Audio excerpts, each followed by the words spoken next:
오늘 함께 하신 말씀은 에스겔서 22장 1절에서부터 12절 말씀입니다. 에스겔서 22장 1절에서부터 12절 말씀. 또 여호와의 말씀이 내게 임하여 이르시되 인자야 내가 심판하느냐 이 피 흘린 성을 심판하려느냐 그리하거든 자기의 모든 가증한 일을 그들이 알게 하라. 너는 말하라 주 여호와께서 이같이 말씀하셨느니라. 자기 가운데 피를 흘려 벌받을 때가 이르게 하며 우상을 만들어 스스로 더럽히는 성아 내가 흘린 피로 말미암아 죄가 있고 내가 만든 우상으로 말미암아 스스로 더럽혔으니 내 날이 가까웠고 내 연한이 찼도다. 그러므로 내가 너로 이방의 능력을 받으며 만국의 조롱거리가 되게 하였노라. 너의 이름이 피고 어지러움을 받은 자여 가까운 자가나 먼 자나 다 너를 조롱하리라. 이스라엘 모든 고관은 내 각기 그대로 피를 흘리려고 내 가운데 있었도다.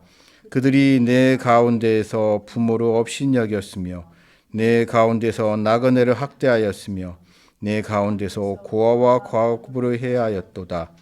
너는 나의 성물을 업신여겼고 나의 안식일을 더럽혔으며 내 가운데 피를 흘리려고 이간을 붙인 자도 있었으며 내 가운데 산 위의 재물을 먹는 자도 있었으며 내 가운데 음행을 행하는 자도 있었으며 내 가운데 자기 아버지의 하체를 드러내는 자도 있었으며 가운데 월경하는 부정한 여인과 관계하는 자도 있었으며 어떤 사람은 그 이웃의 아내와 가증한 일을 행하였으며 어떤 사람은 그의 며느리를 더럽혀 음행을 하였으며 내 가운데 어떤 사람은 그 자매 곧 아버지와의 딸과 관계하였으며 내 가운데 피를 흘리려고 뇌물을 받은 자도 있었으며 내가 변돈과 이자를 받으려 이익을 탐하여 이웃을 속여 빼앗았으며 나를 잊어버렸도다. 주 여호와의 말씀이니라. 아멘.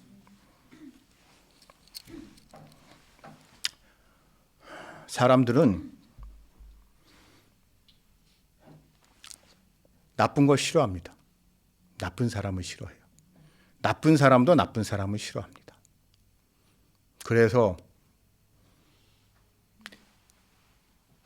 죄인들조차도 감옥에 있는 죄인들조차도 자기보다 더 나쁜 죄를 지은 사람을 더 괴롭힙니다. 예를 들어서 우리나라는 어떤지 모르겠지만 미국이나 남미, 중남미 지역 치안이 아주 안 좋고 그런 특히 마약 카르텔이 설치는 그런 지역들 같은 경우에 그 마약 카르텔 사범들 그런 무시무시하고 나쁜 짓 많이 하는 사람들이 하는 일 중에 하나가 감옥에서 들어온 다른 나쁜 사람들, 특히 아동성 범죄자 같은 사람을 직결 처형을 하는 것을 즐긴다고 합니다.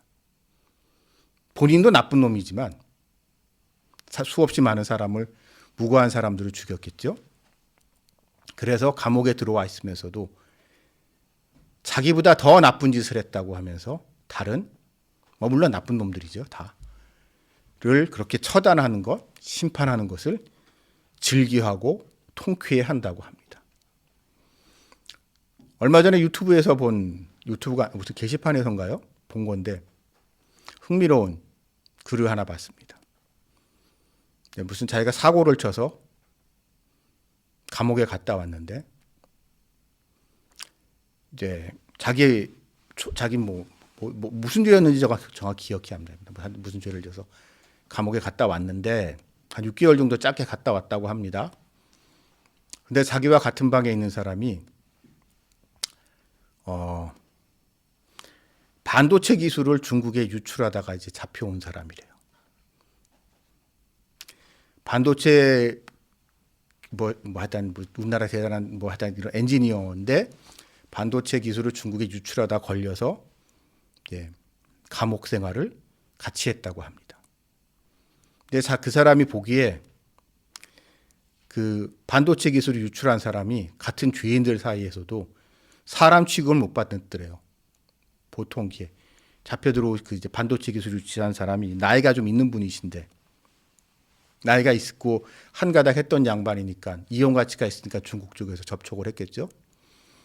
그런 사람인데 보통 한국 사회가 이제 통념상 아무래도 나이라는 것에 예민한 사회이기 때문에 그렇게 나이 많은 범죄자들은 조금 이제 예우를 해준다고 해야 되나요? 그런 게 이제 감옥에서도 일종의 통례인데 뭐 그런 거 없이 막 자기 아들뻘, 자기 손자뻘밖에 안 된 애들이 반말하면서 아주 못 살게 굴고 그래서 그 나이 드신 분이 서럽게 우는데 마음이 그랬다는 이야기를 제가 본 기억이 있습니다.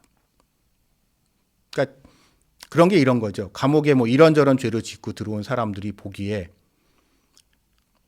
나도 나쁜 놈이지만 저놈은 진짜 나쁜 놈이다. 나는 저놈같이 매국 노는 아니다. 중국한테 붙어서 우리 피 같은 우리 매국 행위를 하진 않았다고 하면서 그런 사람들을 더 괴롭히고 거기서 쾌감을 느끼는 게 그게 인간입니다. 죄에 대한 인간의 모습이죠. 그러한 인간들에 대해서 오늘 하나님은 말씀하고 계십니다. 오늘의 말씀이 서두에 흥미로워요. 인자야, 내가 심판하려느냐? 너 심판하고 싶지? 네가 정의 구현하고 싶지? 네가 예루살렘으로 돌아가서 이 예루살렘 이스라엘을 파멸로 이끈 저 인간들을 내 손으로 처단하고 싶지? 내가 정의 구현을 하고 싶지? 라고 하면서 하나님은 오늘의 말씀을 주고 계십니다. 근데 사람들은 참 거기서 이러한 모습에서 참 흥미로운 사실을 발견하게 됩니다. 여러분, 우리는 논리적으로 어떤 거에 익숙하냐면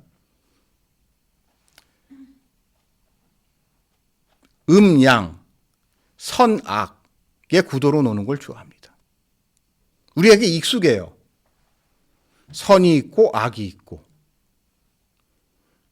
그러면서 선악의 투쟁, 대결로 하고 그 중에 자기 자신을 선의 위치에 놓는 것을 사람들은 좋아합니다.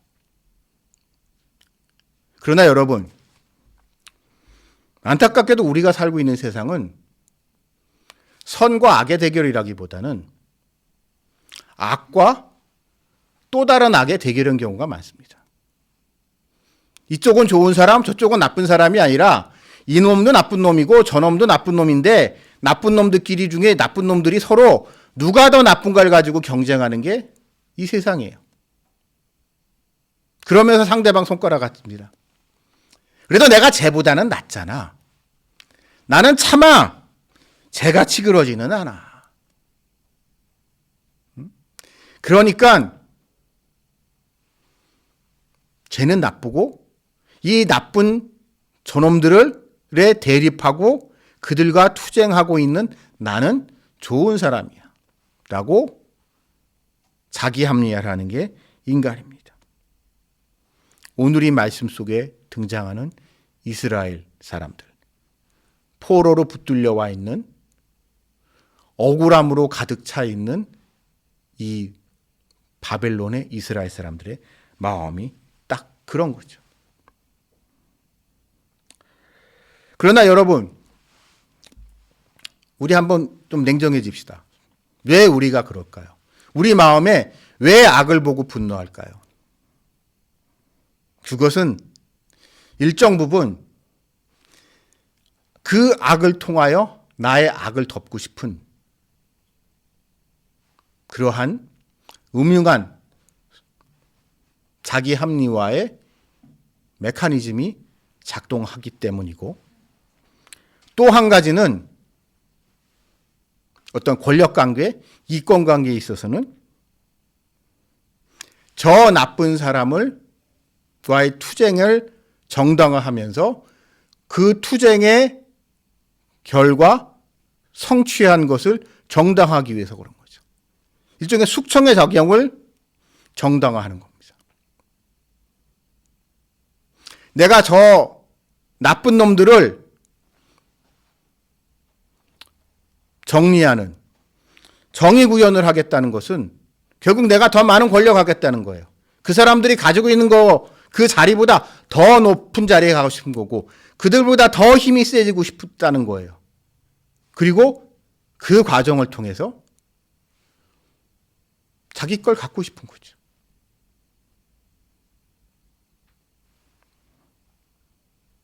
이것이 혁명과 숙청의 기본 메커니즘인 것 같습니다.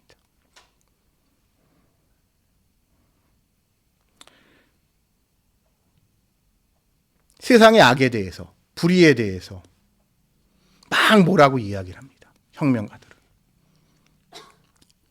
근데 시간이 지나면서 그 혁명가들 예외 없이 괴물이 돼갑니다.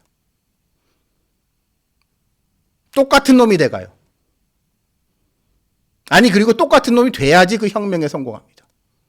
혁명은 혁명을 배신해야만 그 혁명을 성공할 수 있습니다. 수단 방법 가리지 않고 혁명이 목표가 됐을 때, 권력 투쟁이 승리했을 때, 그때 혁명이 성공할 수 있죠. 근데 이 혁명이 성공하면 그 다음에 꼭 따라오는 게 있습니다. 대규모 숙청입니다.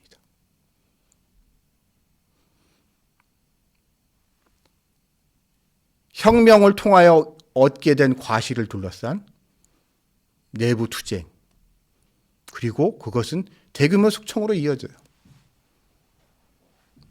인간의 역사에서 혁명은 늘 이런 식으로 작동을 했습니다. 그리고 제가 말씀드린 이러한 방법은 결국 세상의 혁명가들이 예를 들어서 레닌 같은 사람, 스탈린 같은 사람, 이런 급진 좌파들, 혁명가들을 정당화하는 논리로 작용을 해왔죠. 예를 들어 스탈린, 볼셰비키 혁명 당시에 함께 했었던 혁명 동지들 싸그리 다 숙청했죠.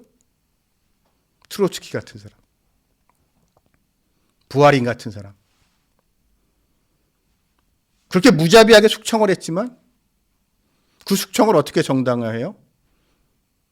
혁명은 그런 거라고 하면서. 혁명 과업 달성을 위해서는 어쩔 수 없다고 하면서 겉으로는 그럴듯한 명분을 내세우지만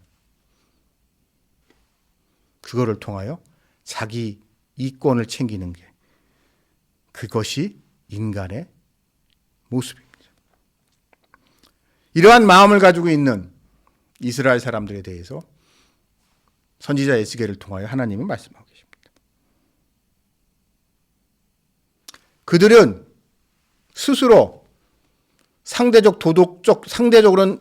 도덕적 우월감을 빠져 있는 그들에게 대해서 말씀하겠어요. 그들은 요시야의 종교개혁과 함께한 인들이기 때문에 어찌 보면 이런 도덕적, 종교적 우월감에 빠져 있을 수 있기 쉬웠는데 그들에 대해서조차도 하나님은 가차없이 얘기하고 말씀하고 계십니다. 그들의 죄에 대해서 폭로하고 계세요. 오늘 말씀해 보게 되면 부모를 업신여겼다. 부모를. 불효죠. 근데 여러분, 여기서의 부모를 업신여겼다는 건 단순한 동양적 의미의 불효와는 조금 다른 의미입니다.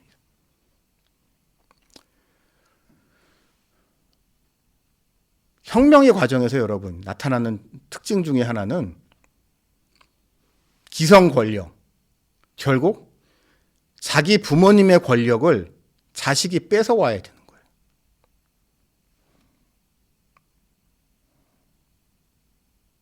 그래야 자기 자리가 생기기 때문이죠. 특히 종교 권력이라는 부분에 있어서 제사장 자리라는 것을 두고 있어서 그들은 서로 뺏고 뺏기는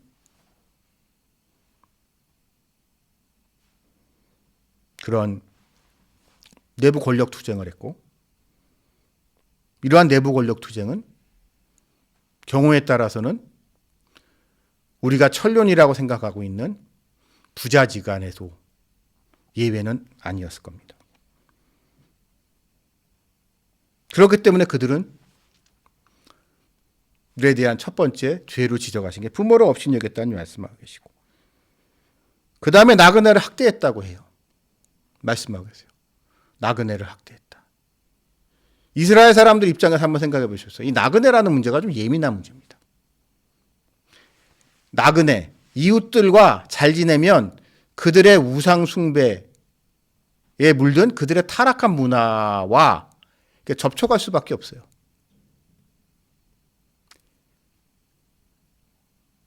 좀 다소 무리일 수 있지만 이방인들에 대해서, 나그네들에 대해서 아주 철저하게 배격을 해야지만 그들에게서부터 전염되어 오는 우상숭배 내지는 나쁜 이방의 풍습으로부터 자유로울 수가 있어요. 그러니 그들은 나그네를, 근데 이 나그네의 문제, 하나님은 그들과 좋은 관계를 지내기를 원하시면서도, 그래서 그들에게 선한 영향력을 끼치기를 바라시면서도 그들의 나쁜 풍습은 배격하기를 바라시는 어려운 숙제를 우리들에게 주고 있습니다. 근데 이 어려운 숙제 관계에서 믿음이 좋다는 사람들도 많은 경우에 이방인들을, 밖의 사람들을 배격하는 그러한 모습을 보이곤 하죠. 또한 그들은 고아와 과부를 해했다고 말씀하십니다. 이것도 늘 일어나는 일이지만 결국 경제적인 원인 때문에 마땅히 돌봐야 할 사회적 취약계층을 무시하기 쉽습니다. 왜요? 대업을 이루어야 되니까. 한정된 예산을 가지고, 제한된 자원을 가지고 저런 데 쓸 게 아니라 중요한 일, 큰 일, 그런데 예산을 배정해야 된다고 생각하기 쉬워요, 사람들은. 어찌 보면 믿음이 좋다고 할수록 고아와 과부를 외면할 유혹에 빠지기 쉽습니다. 하나님을 사랑하고 이웃을 사랑하고 말씀하셨지만 하나님을 사랑하기 때문에 이웃에 소홀해질 수 있는 것, 그게 인간이에요. 그러나 하나님은 그걸 원하시는 게 아니에요. 하나님에게 하나님을 사랑하듯 하나님에게 전력을 다하듯 너희 이웃에 대해서도 전력을 다하라. 네가 가지고 있는 것 중에 하나님한테 바칠 것, 소중하죠. 이 바칠 것 때문에 네 이웃에 대한, 고아와 과부에 대한 너의 사회적 책임을 줄이는, 그걸 외면하는 짓을 하지 말라고 말씀하고 계십니다.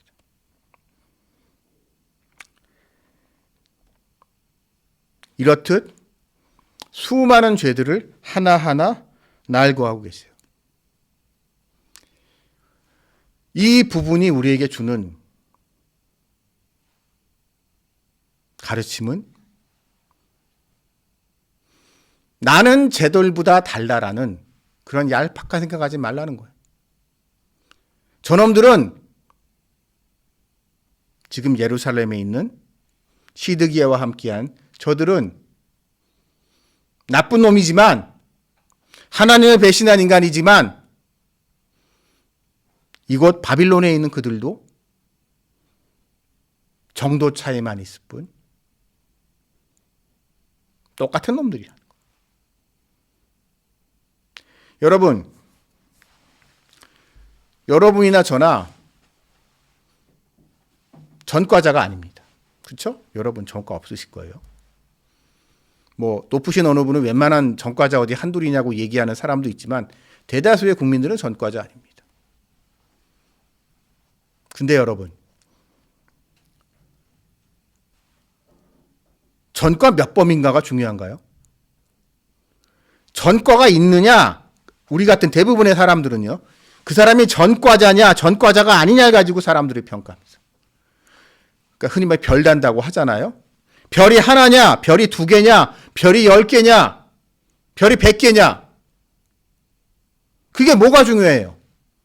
죄 짓지 않고, 그래서 전과 같은 거는 상관없이 살아가는 우리 같은 사람들한테는 별이 하나건, 별이 2이건, 별이 10개건, 다 똑같이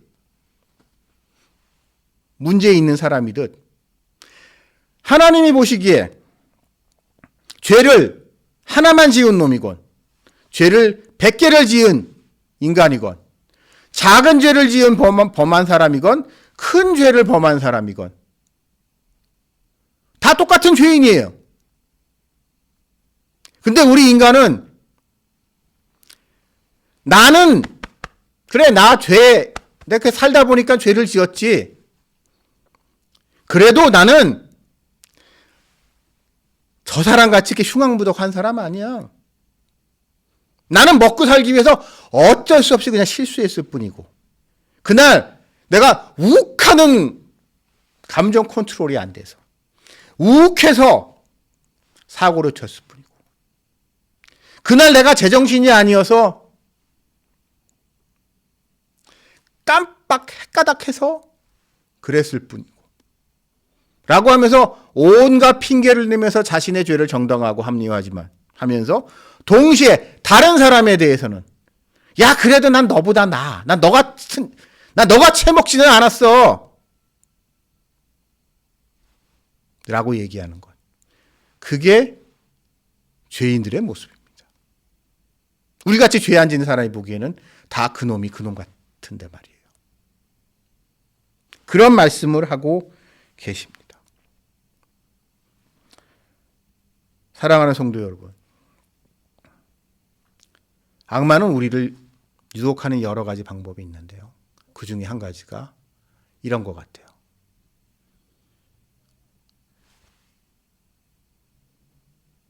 야, 너 정도면 괜찮지. 응? 너만한 사람도 없어. 쟤는 정말 나쁜 놈이야. 그거에 비하면 너는 괜찮은 친구야. 라고 하면서 우리가 우리 자신에 대해서, 우리의 죄에 대해서 둔감해지고 너그럽게 합니다. 그러면서 죄 짓는 것을 두려워하지 않으며 점점 죄의 구렁텅이로 빠져들게 만들어요. 그렇기 때문에 여러분, 우리 그리스도인들은 아무리 작은 죄라고 할지라도, 사소한 죄라고 할지라도 그 문제에 대해서 심각하게 생각해야 하며, 그 어떠한 경우에도 그 어떠한 논리를 가지고서도 자기를 정당화하는, 특히 상대화시키는 그런 악마의 계교에 넘어가지 않는 여러분들이 되시기를 주님의 이름으로 기원합니다. 같이 기도드리시겠습니다.